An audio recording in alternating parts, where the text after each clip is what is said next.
I might be accused of cultural appropriation because it's not typically a holiday that we celebrate in my part of the world. But nonetheless, today I want to give thanks. And I want to give thanks for people who are helpful and people who are doing things that generally advance the cause of better security.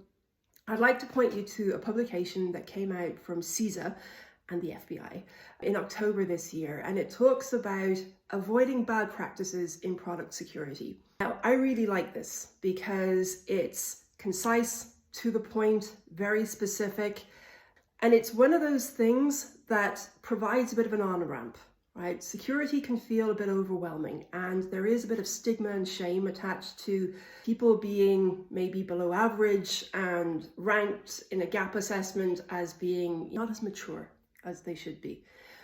This kind of guidance takes all of that away, right? And I just find it really helpful. I would love to see more of this. It talks about making sure that you haven't got default passwords in place. It talks about making sure that you have a means for detecting intrusion. It asks you to check, have you got a vulnerability disclosure policy and is it fit for purpose? It talks about making sure that you're not using open source software that's got exploitable critical vulnerabilities, or just checking that you haven't got critical exploited vulnerabilities in your technology stack.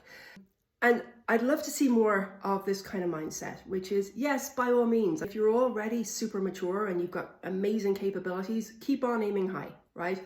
Keep on going for top score in maturity. But for all of the other people, the ones who could be feeling overwhelmed, the ones who are feeling under-resourced, underappreciated, this kind of guidance is a good place to start. Start with checking that you've got the basics, got the hygiene. Use it as a foundation. It's the same kind of mindset that allowed Warren Buffett and Charlie Munger to amass billions in wealth. And they used to say, we're not trying to be super smart. We're not going for spectacular. There is massive benefit to being consistently non-stupid. And that's what this is about, right? Avoiding the stupid, avoidable mistakes. On this day of giving thanks, I'm giving thanks for that. I'm giving thanks for people who are trying to help. And I think this is helpful. I'll link to it. Maybe you'll find it helpful too.